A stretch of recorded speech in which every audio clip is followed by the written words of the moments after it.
Hello, everyone. Welcome. I'm Ann Knigendorf. I'm a writer and editor here in Public Affairs. Thank you for choosing to spend the evening with us. We're glad to see all of you.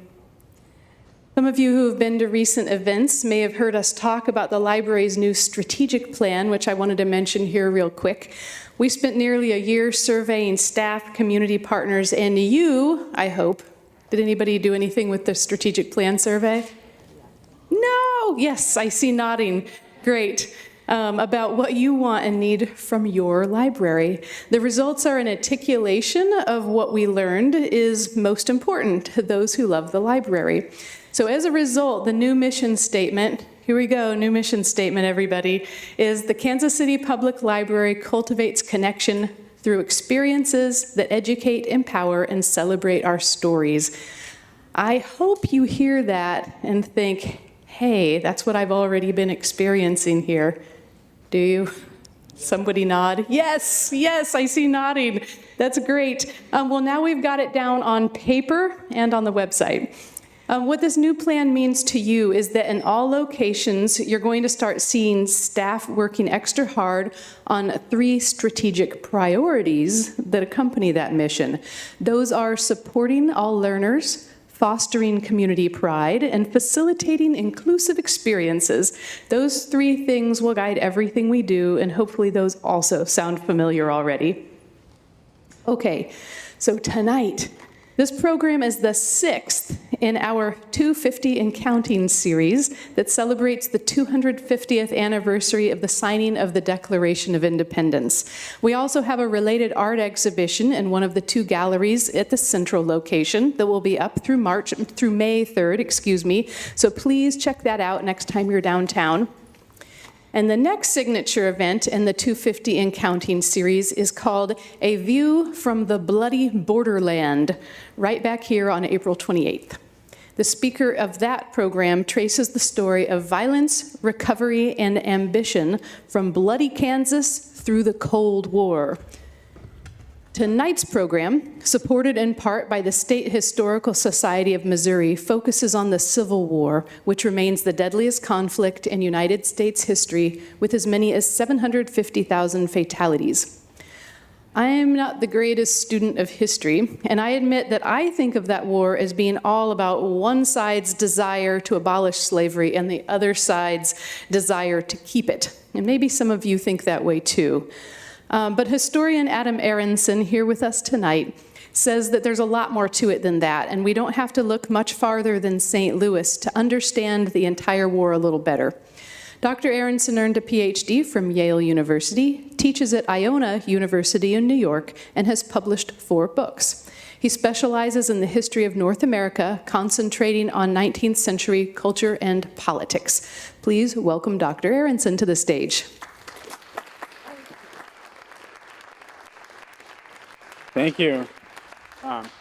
Thanks for joining us this evening. It's great to be back in Missouri, where this book was researched. I'm thankful to the library and to the State Historical Society for bringing me out this week. This is my spring break from Iona, and so I spent it speaking here in Missouri. And I also have to thank TWA, because I grew up in San Diego, and I went to school in Boston. And so I hadn't really thought a lot about Missouri, I must admit. But due to TWA, there were these student packs that allowed you to fly sort of whenever was the right time for you. You didn't have to make reservations ahead of time. So we had these little carbon copy pieces of paper, and it could just go to the airport and fly between Boston and San Diego, but all those flights stopped in St. Louis.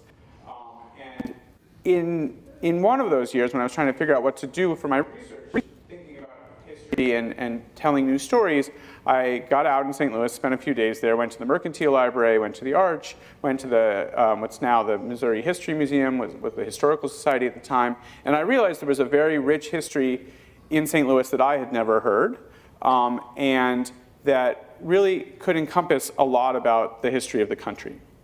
So this is my first book, which came out during the Civil War sesquicentennial, the 150 years of the Civil War. And I think it's nice to revisit it in this moment of America 250. I was thinking about how John Adams looking back on the American Revolution, said that by his estimation, about a third of the people were for the revolution, a third of the people wanted to stay with the crown, and a third of the people felt trapped in between, right?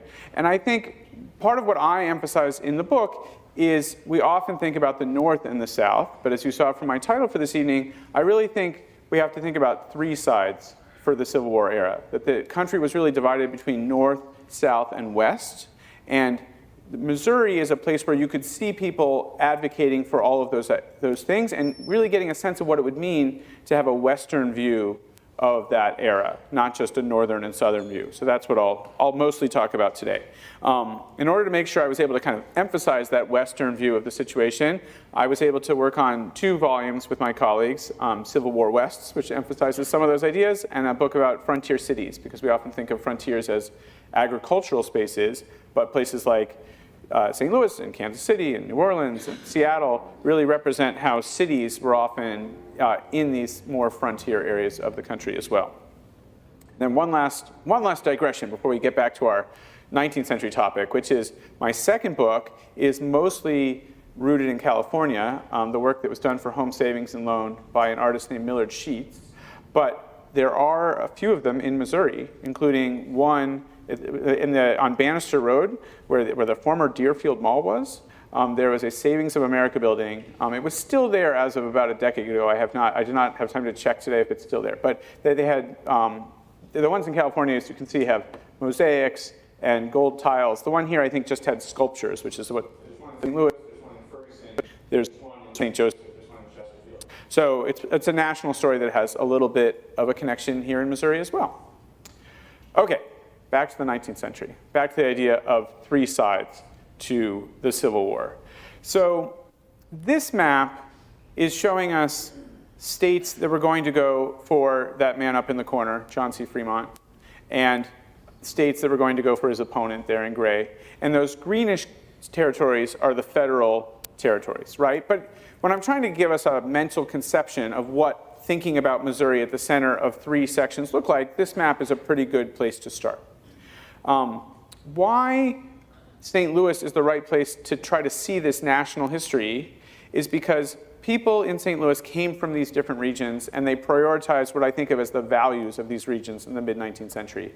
If you lived in Boston or in New York, you were mostly surrounded by other people who sort of thought like the way Northerners thought. If you were in San Francisco, you were invested in the ways in which the West was trying to expand, right? Thinking about the gold rush, the access to the Pacific, the railroad. And if you were in Charleston, odds are that the people around you were deeply, the white Southerners were deeply invested in slavery and the way that the expansion of slavery was going to continue to profit the South, right? But Missouri is a place where you had people who prioritized all of those different things, right? The railroad, the expansion to the West, the expansion of slavery, free markets and international connections and the limits of slavery. There are people in St. Louis who believed all of those things. And much of what emerges as the Midwest, right? There's no Midwest as a region in this time, I think represents the grappling with the confluence of all of these ideas coming together. So when the question of how slavery was going to shape the country becomes increasingly important, starting with the Missouri Compromise, right? And so you have people who understand if the northern states seem to be ending slavery, and the southern states seem to be doubling down on slavery, this is headed towards a conflict, right? Even Jefferson in his last years is talking about it, as a bell in the night, right? Something that's going to really keep people awake. There's a big worry about how it's going to shape the country. And you see people from this region who very much are invested in compromise and thinking about ways that compromise might be possible. Henry Clay was known as the Great Compromiser.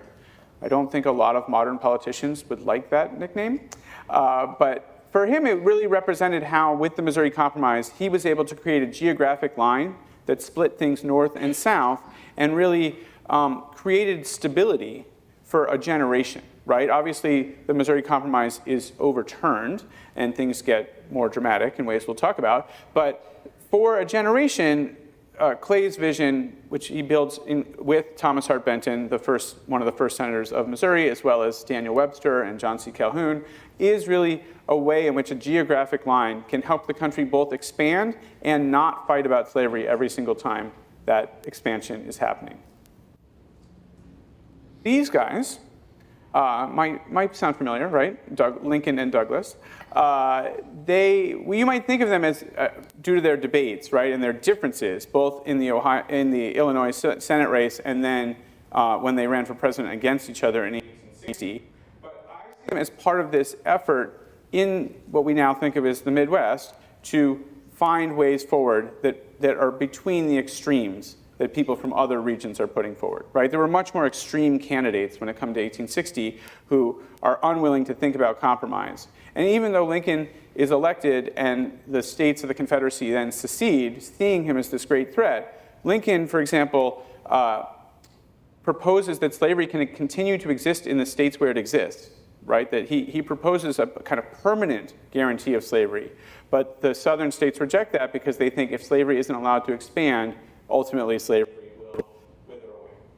But I do think them as sort of compromise figures, and it's important to think of that element of it. When it comes to thinking about the Western vision, they were deeply invested in how the railroad was going to make the question of slavery obsolete, right? So I think we think of this as a very unusual idea. But Benton, when he thought about the power that the railroad could have, in 1849, he gives a speech talking about how the railroad can be a band of iron looping and binding the country together, north and south, east and west, right? And he thinks that if there's a massive investment by the federal government in railroads starting right after the U.S. conquest of the northern half of Mexico, then the priorities of the West will be able to kind of overwhelm this slavery question, right? The slavery question isn't going to matter if the mineral wealth of the West and the connections to the Pacific are able to come and take importance. There's a whole debate about where to put that railroad, okay? Lots of lines here on the map, many of which don't really seem to take the Rockies and the snow into account. But there's a debate over which way to go, what makes the most sense. And this is a statue in St. Louis of Benton. What he memorably says is that Columbus was a failure. What does he mean by that? Well, that Columbus had said he was going to find India, and though Columbus himself always thought he had found India, we don't live in Colombia because other people, Amerigo Vespucci among them, figured out that it was a new continent in between that Columbus himself never quite figured out. But Benton said that now that the Republic of the United States has fulfilled Columbus's vision, creating an easy way to move from Europe and the Atlantic across with this railroad he imagines to the Pacific and then on to Asia, that they should build a statue of Columbus in the Rockies pointing the way and showing how that the United States had fulfilled this vision. So a big vision, right? A grand vision, and one in which St. Louis is really ahead of the game, right? Missouri is investing in railroads, they're building railroads, and in 1855, they're ready for this test run between St. Louis and Jefferson City. But on November 1st, 1855, on the Gasconade River, right outside of Herman, disaster strikes. And that is that as the train is going over the bridge collapses. And many of the big leaders of the railroad movement in St. Louis, investors, important people, Henry Choteau, you can see his name here, Man Butler, Emil Yosti, both involved with the founding of Washington University. These people all die, right? These are people who end up dead in Herman, and it's both a financial shock and an engineering shock and a really psychic shock to St. Louis, and thinking about how is it possible and trying to be the leaders in this railroad race, and now we've had this great tragedy. You can see in the middle there, Thomas. So his daughter grows up to write a short story called The Story of an Hour about this event.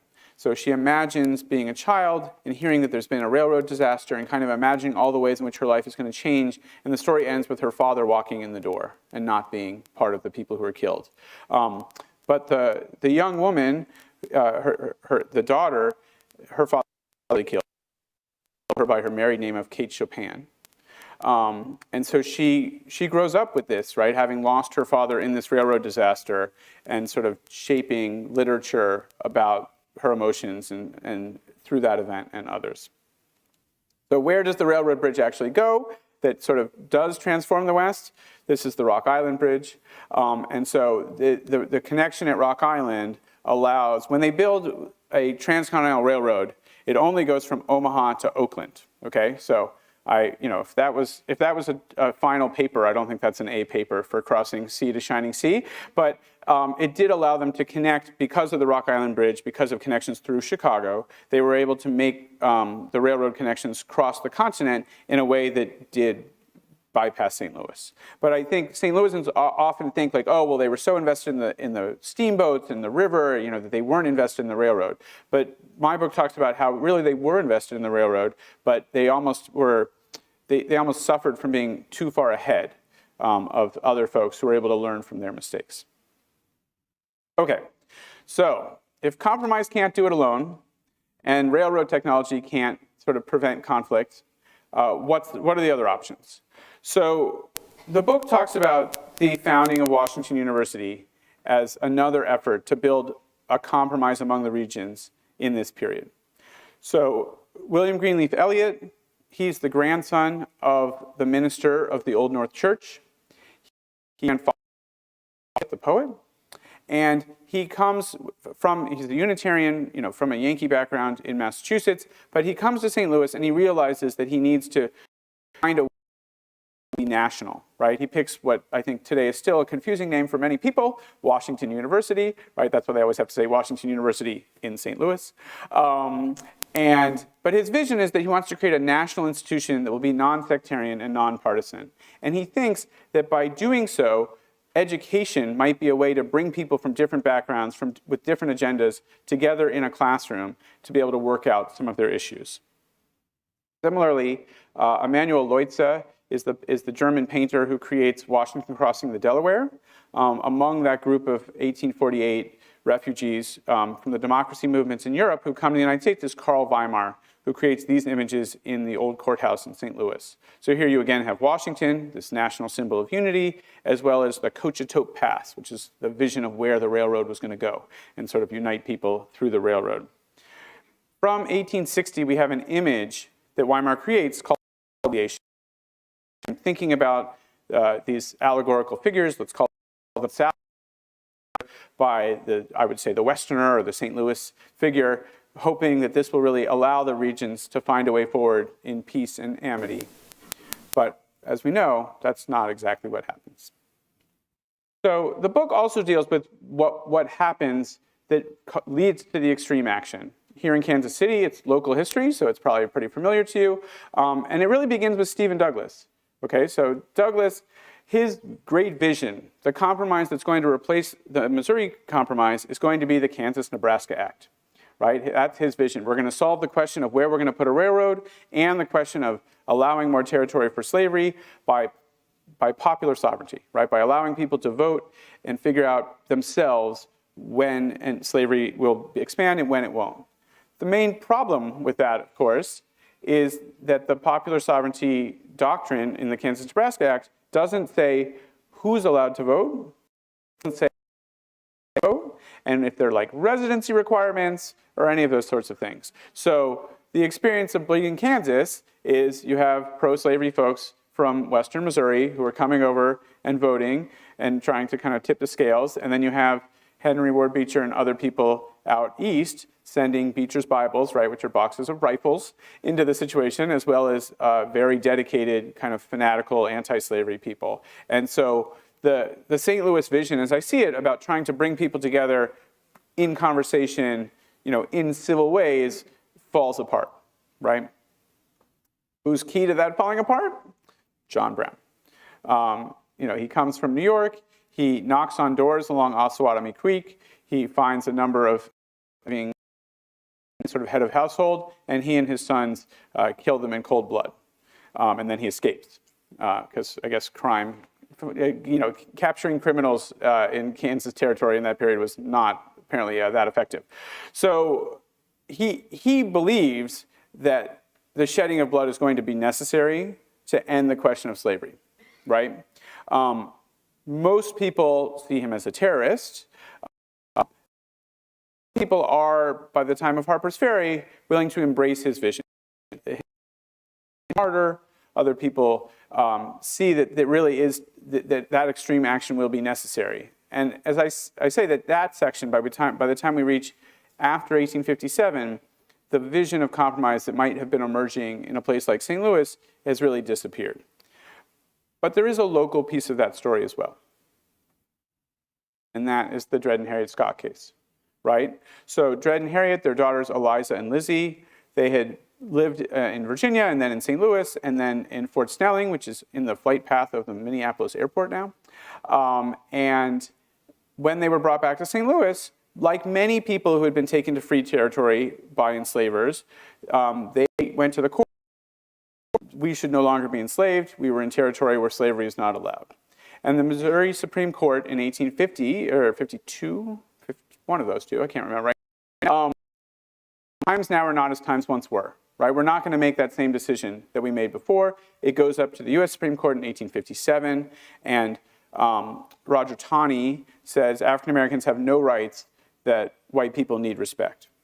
And so what this does is Lincoln is concerned about a country that's half slave and half free, but after the Dred Scott decision, there is no such thing as free territory, really, right? People have long been taking across on ferry boats to work in Illinois and then bring them back at the end of the day.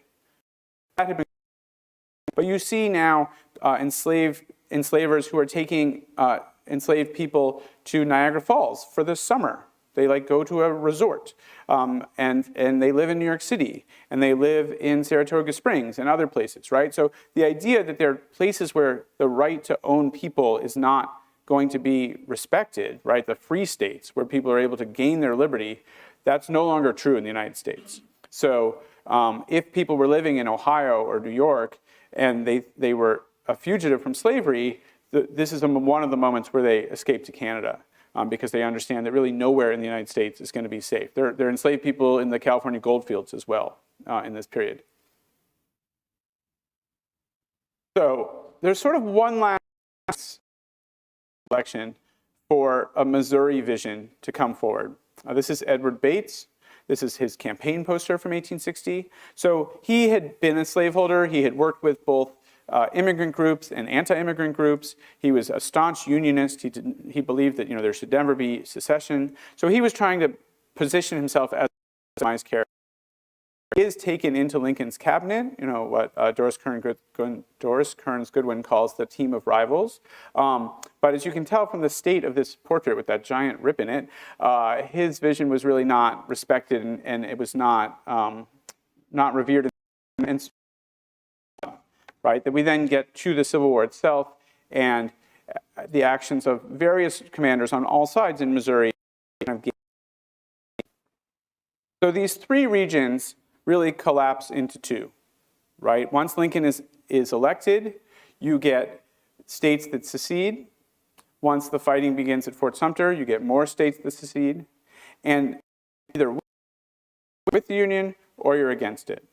As you can see from that red line, though, not every state where slavery was legal joins the Confederacy, right? So the states that were 100% allowing slavery, including Missouri and Kentucky and Delaware and Maryland, slavery is actually still legal in New Jersey at this time also, so that color is a little deceptive. And then West Virginia, they secede with Virginia and they secede from Virginia back into the United States. So they're sort of a double secession case. So the line is not a line between those who were going to preserve slavery and those who were going to destroy slavery, right? Lincoln very famously says to Horace Greeley, if I can end this war and preserve slavery, I'll do it. If I can end this war by ending slavery, I'll do it.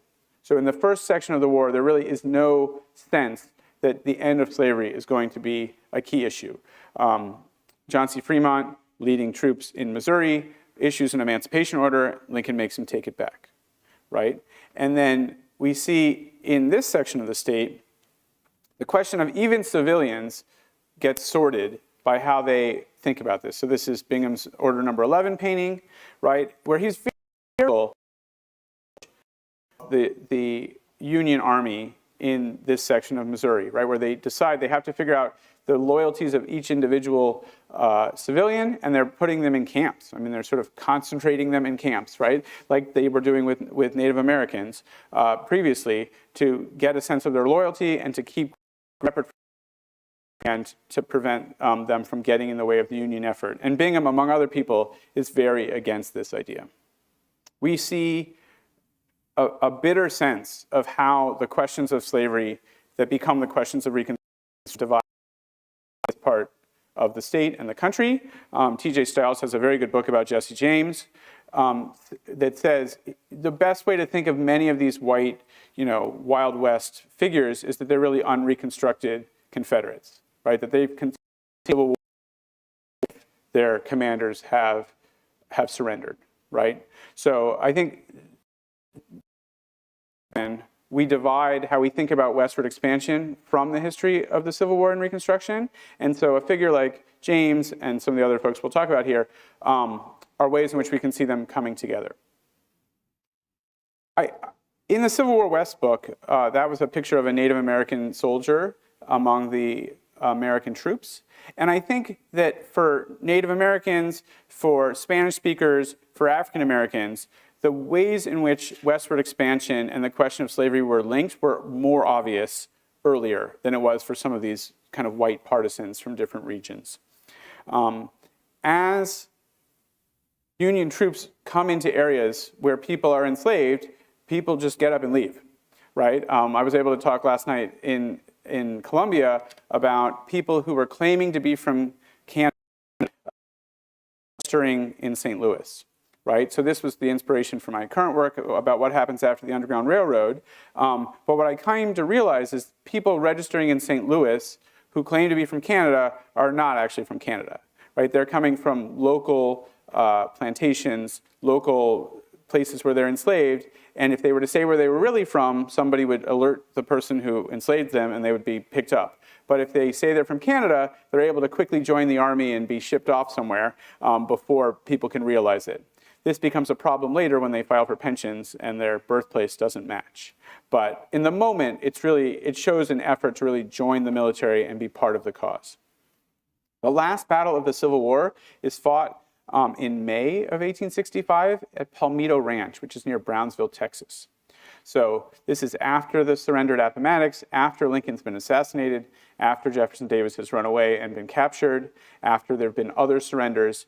The news had just not been part of story because of Juneteenth, right? So this is May of 65 near Brownsville. It takes till June of 65 for the news in Galveston, right? And that's Juneteenth.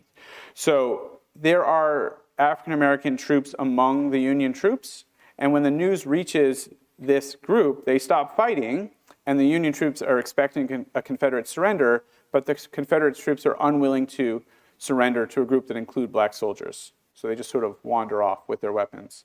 But among those units are some from Missouri, and they had worked with their white officers thinking about what should the future look like, right? How can African Americans have the education and the prospects that they would need under Reconstruction to move forward? And they found Lincoln University, which is, I think, ultimately the most important HBCU, if you ask me. I mean, I'm a little biased towards Missouri, but it's the only HBCU that's founded by black veterans for the black community. Howard and Fisk and all these other institutions are founded by white officers or by like white missionary groups. I'm pretty sure that the Lincoln founded HBCU. And so I feel like that's a story that should be better known.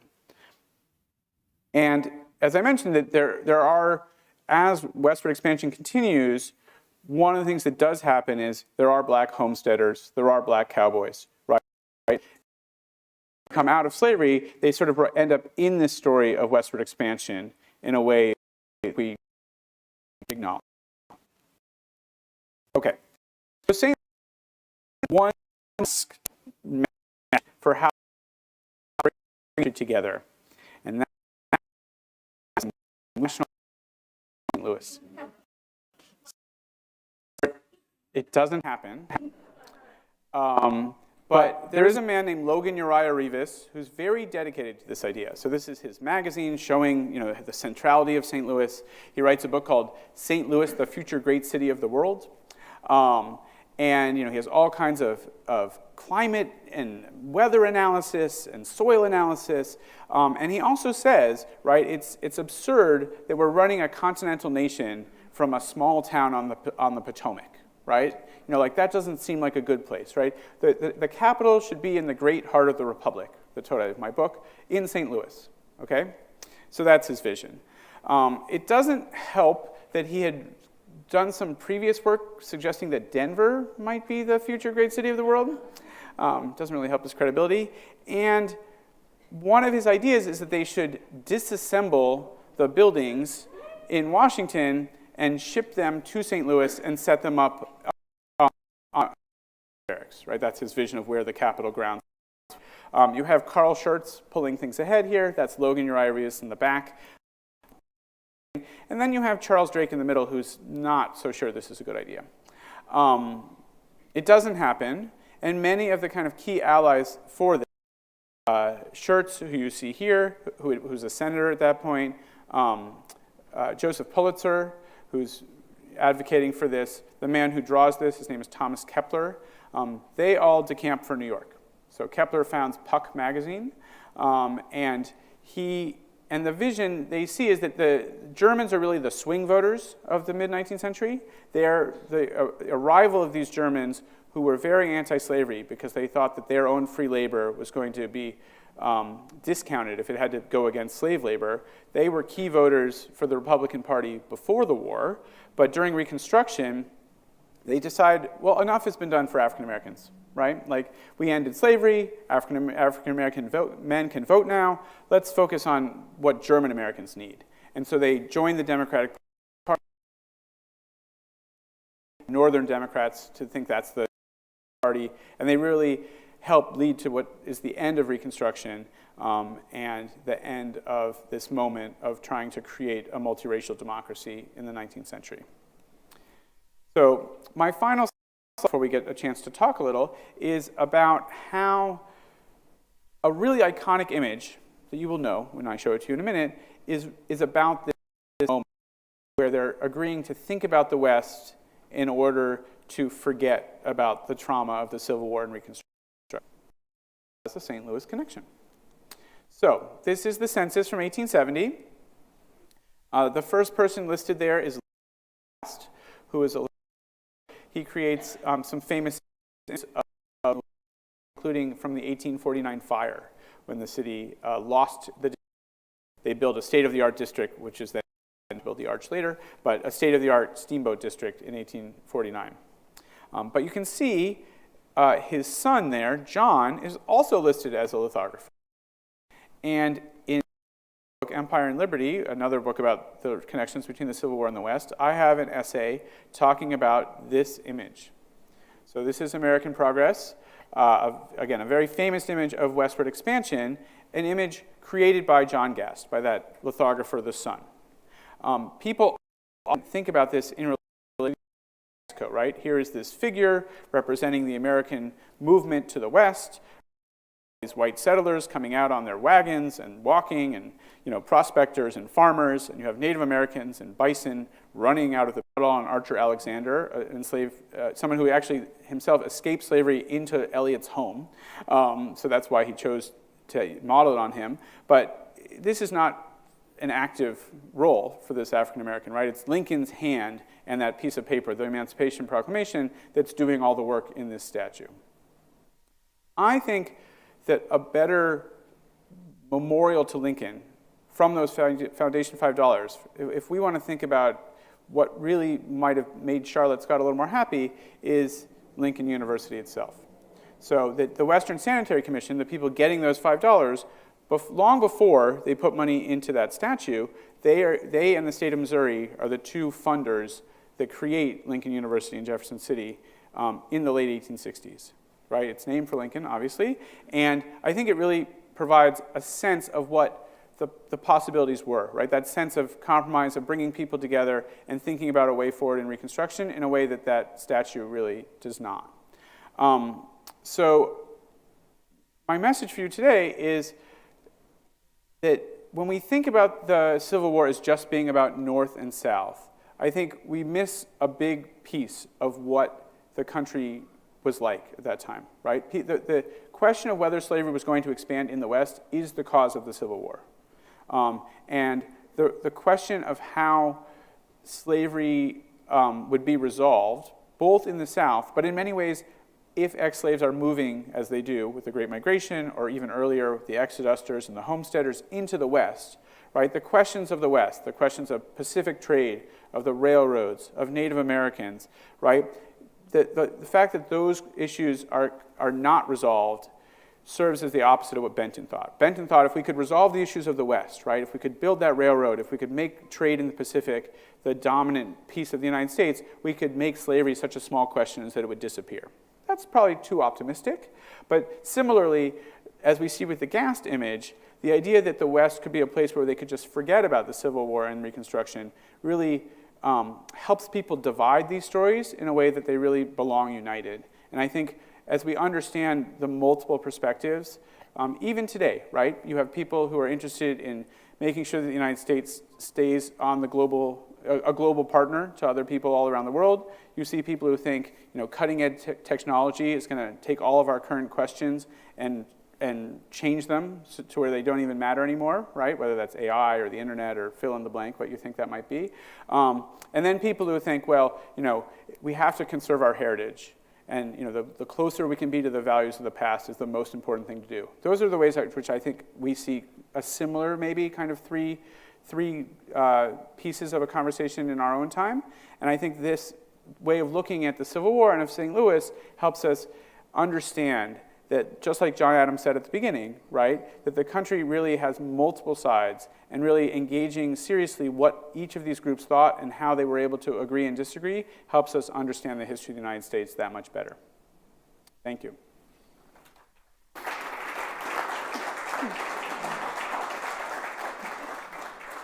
Thank you very much. We'll take some questions now. We are streaming this on our YouTube channel, so if you have a question, please come up to the microphone and make sure that whatever you say ends in a question mark.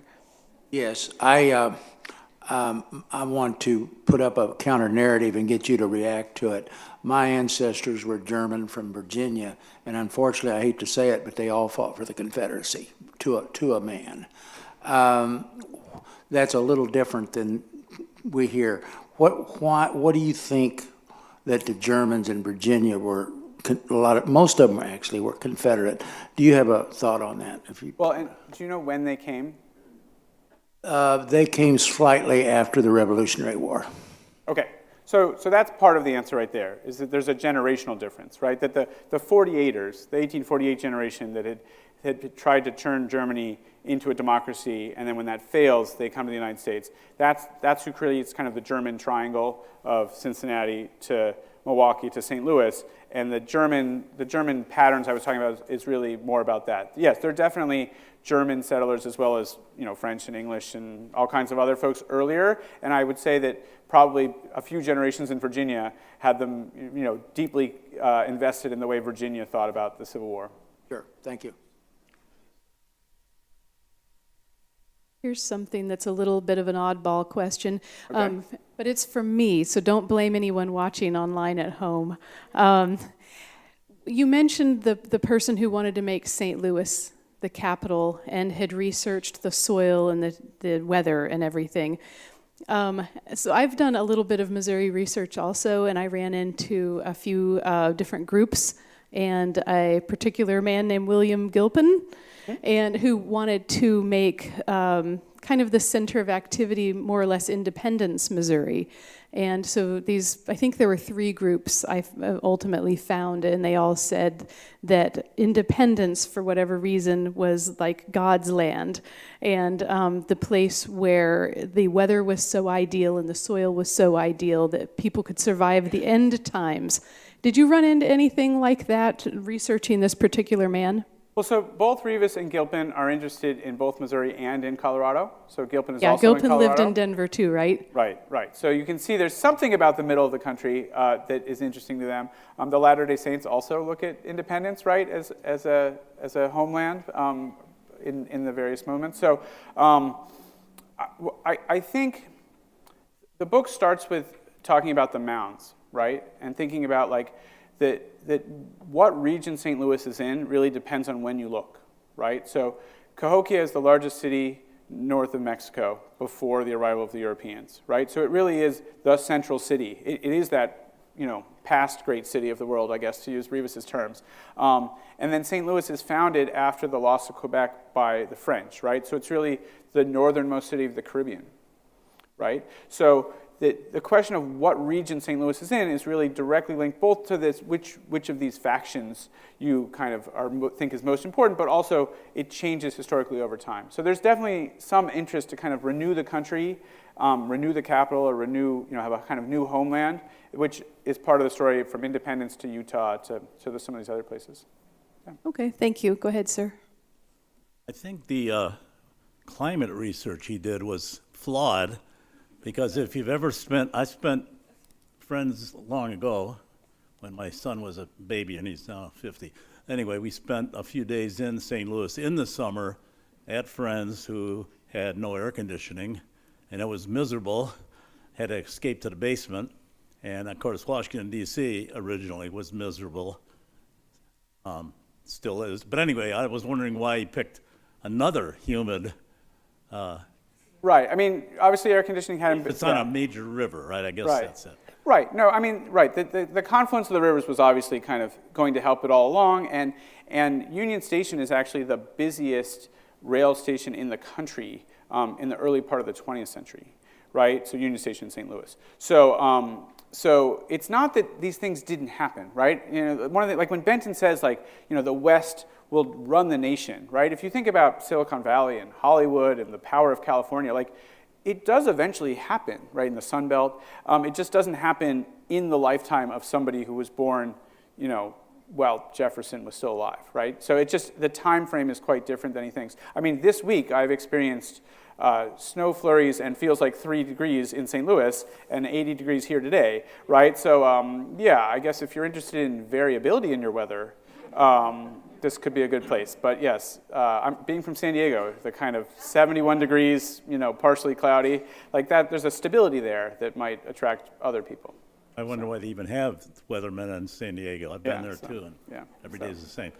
And one quick thing, it is an interesting accident of geography that, of course, we have the original 13 colonies way over here, and I'm from Chicago, so I get it, the location. But then we have the West Coast, and given 19th century technology, that's big space. Of course, the desert, the American desert, who would live there? Well, the answer is a lot of people. But anyways, it's interesting how the country grew so far from each other. Right. But I think some of it is how we conceptualize it, right? Like, so as someone who teaches U.S. history, I don't start on the East Coast, right? I start in the Caribbean, right? And, I talk about St. Augustine, and I talk about Santa Fe, right? There, or, the Pueblos, right? They're communities that are in what's now the United States that long predate the arrival of, especially the English. I mean, English is like the 4th European language to arrive in North America, right? So some of it's about what story we prioritize, but you're right, that for people who grew up in Boston, their vision, that their big future will be across that great American desert, is both kind of bold and maybe impractical. Quickly, we were just in New England on a small boat cruise in September, and the people in Provincetown are very adamant about the Pilgrims landed there, not Plymouth. That's a bogus story. Got it. Okay, well. Thank you. Thanks.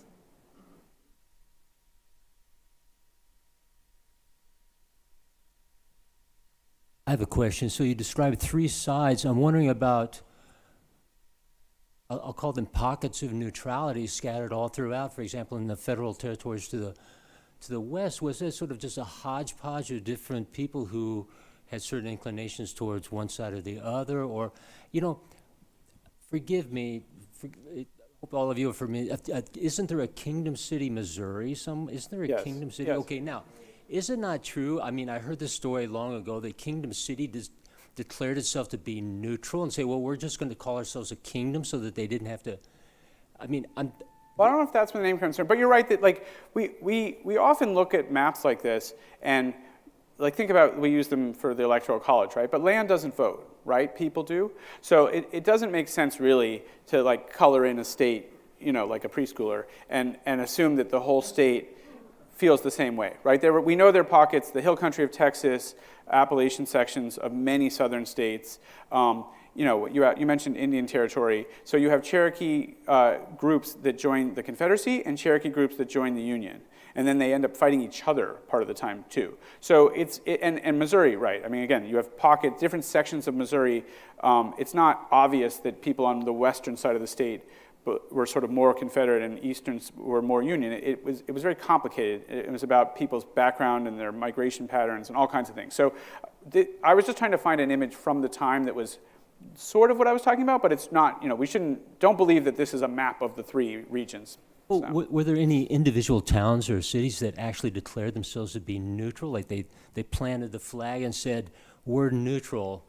And, Yeah, so there's a book called The Free State of Jones about a community that attempts that in the South. Okay. And then similarly, Fernando Wood, who is a very pro-slavery Irish mayor of New York City, when the war begins, he proposes that the three islands that he calls tri-insula be neutral: Staten Island, Long Island, and Manhattan Island. Why? Because of the cotton trade and the insuring of the enslaved people and the insuring of the ships going to England, right? New York was deeply invested in the slave trade long after slavery ends in New York. So there are people who try neutrality, but it does not really work. Okay, thank you very much.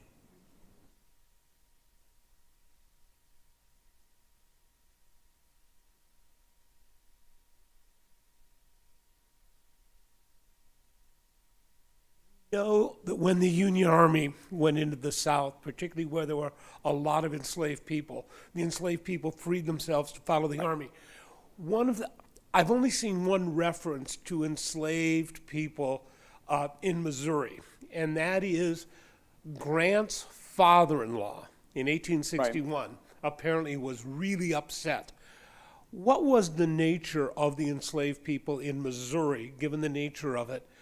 Did many of them free themselves very early or not? Okay, so my talk last night at the Stage of Social Study gets to some of this. So when that recording goes up online, I encourage you to watch it. But I would say that people worked to free themselves as soon as possible. That was true before the war. That was true during the war. And so one of the things that's working against you if you're enslaved in Missouri is that the Emancipation Proclamation has not freed you, right? The Emancipation Proclamation does not apply to Union-loyal enslavers. Right. So in these pension files, you see where people talk about that they're being moved around, right? Some enslavers took people from Missouri and took them to Texas to try to keep them in slavery, right? You have some people who were either granted freedom or sort of were allowed to buy their freedom once it was clear that the war was going to seemingly end with the defeat of the Confederacy. So there's no one-size-fits-all, right? But there was slavery was alive and well in Missouri at the time of the war, and there was not sentiment I mean, you know, Missouri passes in January of 1865 a law, but that's, you know, it's clear at that point where things are going. And Fremont is rejected from this idea in 1861 because it's very clear not only do Lincoln and others think it's a bad idea because it would inflame others, but most people think of Fremont as completely out of step, right? You know, he's married to Benton's daughter, but and she's very influential in his thinking, but most people see them as deeply out of step with what would go, even in St. Louis, right, where the only city in a slave state that votes for Lincoln in terms of its plurality, right, and the state goes for Douglass, right? They clearly are invested in compromise, not in the more radical candidates. But you know, slavery is sort of alive and well, and it collapses, but it's not. It collapses, you know, it depends on where you are and how connected you are to other people and your ability to get away. It's not like it was like one moment where everyone was released. Just an observation.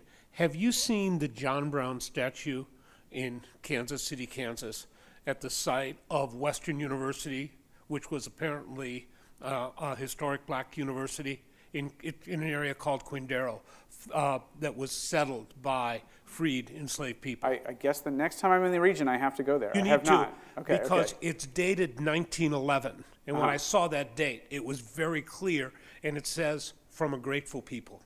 Yeah. There are people who did not forget what John Brown was actually about. Yeah, thank you. We'll take, it looks like possibly 2 more from this audience, and then I have 1 online, and then we will say goodnight. We chuckled about Kansas or St. Louis being the center of the country, but why did it not succeed to that? Because make that happen? Because a central, government should be in the center of the country. Is it the anchor that the eastern side has with Europe through slavery, through economics, through migration? And it's still being tied that way now, today. Yeah, I mean, I would say inertia is a very powerful force, right? Especially if it involves many, many very large buildings that the government has invested in, right? Like, Reeves' vision to move them, well, maybe theoretically possible, I think gives us a sense of how out of step it was, right? Actually, even in the Contract with America moment of Newt Gingrich in 1994, there was a book called Arrogant Capital that proposed that the government split its time between Denver and Washington, with a sense that, the swamp, right? The idea that, people are so entrenched in Washington, and so they get to ignore the rest of the country by being so entrenched there. So I think we can hear that argument. There are ways in which that argument may have some power, but obviously it hasn't led to movement of the capital out of D.C. I'm thinking that it might be tied to Europe, and Washington, D.C. is centralized to Europe, even through today's efforts. Maybe. I mean, remember the capital of the United States was New York and Philadelphia, right? It moves to Washington as a north-south compromise among those 13 eastern states. So the same logic could have applied to move it to the middle of the country, right? I think of, after 1776, I think of 1848 as the most important date in the history of the United States.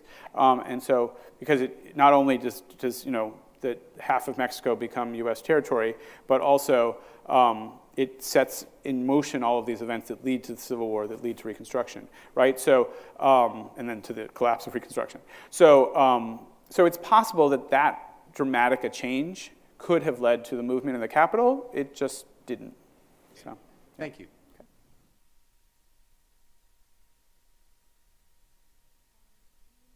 A reference to John Brown, kind of activity on the border between Kansas and Missouri. We call those the border wars. Right. Were those guerrilla actions serious, or were they just the work of predatory men who were interested in knocking a few people off?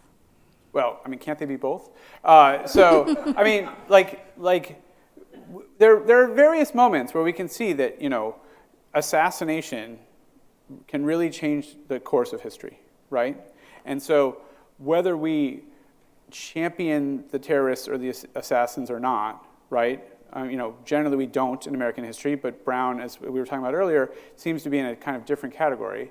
But it's clear that violent actions have been able to very dramatically change history, and I think this is one of those moments, right?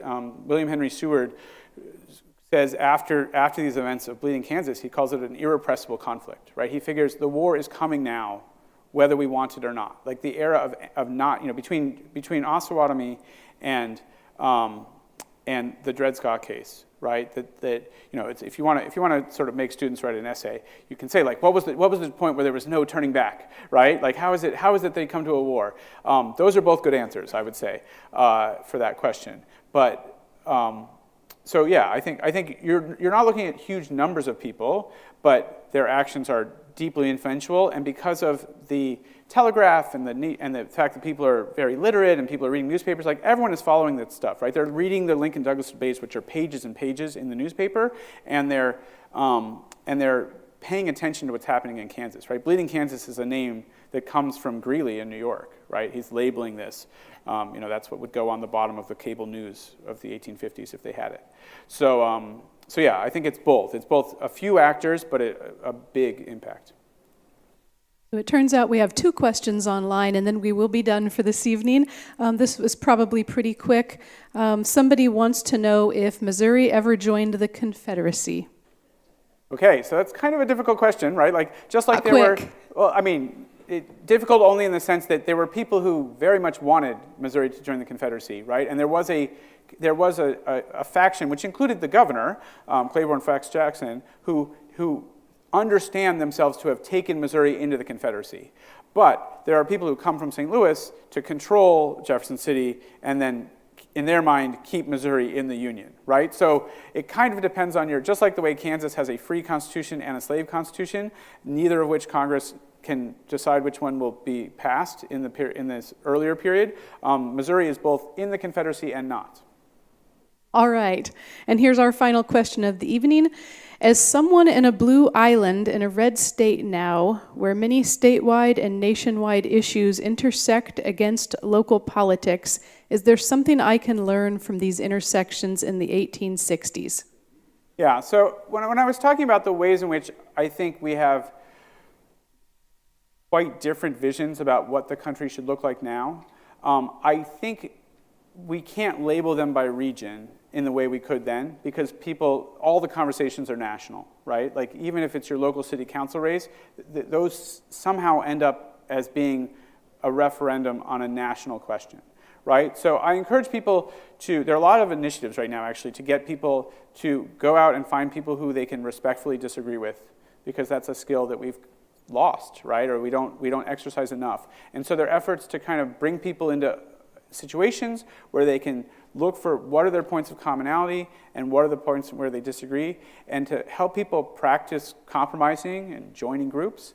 And so maybe that's a matter of something they could do online, or maybe that's something they could actually do in their community and find ways in which they might have more in common with their neighbors than they think.